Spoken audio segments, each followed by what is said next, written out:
Hotel ஸ்டைலில் vegetable kurma. இதுக்கு முதல்ல மசாலா ரெடி பண்ணிக்கலாம். மசாலா ரெடி பண்ணுறதுக்கு புதினா கொத்தமல்லி ஒரு கைப்பிடி அளவு, சாம்பார் வெங்காயம், இஞ்சி பூண்டு, 2 தக்காளி, துருவின தேங்காய், கொஞ்சோண்டு முந்திரி, 2 ஸ்பூன் கரம் மசாலா எடுத்திருக்கேன்.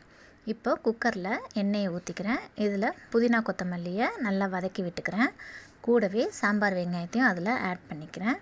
அப்புறம் பார்த்திங்கன்னா இஞ்சி பூண்டு, நெக்ஸ்ட்டு தக்காளி, அப்புறம் துருவின தேங்காய், முந்திரி, இது எல்லாத்தையும் நல்லா வதக்கி விட்டுக்கோங்க. அப்புறம் 2 ஸ்பூன் கரம் மசாலா, வீட்டு மிளகாத்தூள் 2 ஸ்பூன், இதெல்லாம் நல்லா வதக்கி எடுத்துகிட்டு ஒரு தட்டில் மாற்றி விட்டுட்டு நல்லா ஆற விட்டு மிக்சியில் அரைச்சி எடுத்துக்கோங்க.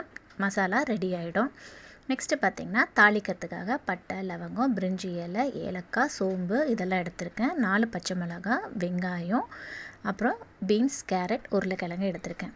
இப்போ நெக்ஸ்ட்டு குக்கரில் மறுபடியும் 2 ஸ்பூன் ஆயில் ஊற்றி இந்த பட்டை, லவங்கம், சோம்பு, ஏலக்காய் இதெல்லாம் தாளிச்சிட்டு பெரிய வெங்காயம் அதையும் நல்லா வதக்கி விட்டுட்டேன்.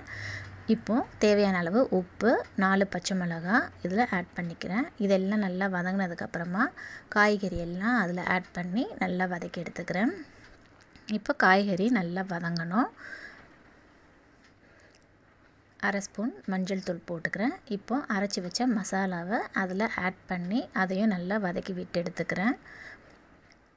இப்போ பார்த்திங்கன்னா அரைப்பழம் எலுமிச்சை எடுத்துருந்தேன், அதோட சாறை அதில் ஆட் பண்ணிக்கிறேன். நெக்ஸ்ட்டு தேவையான அளவு தண்ணி விட்டுக்கிறேன். இப்போது இது எல்லாமே நல்லா கொதித்து வரணும். கொதித்து வந்ததுக்கப்புறமா குக்கர் போட்டு 2 விசில் வச்சு எடுத்திங்கன்னா hotel style vegetable kurma ready ஆகிடும்.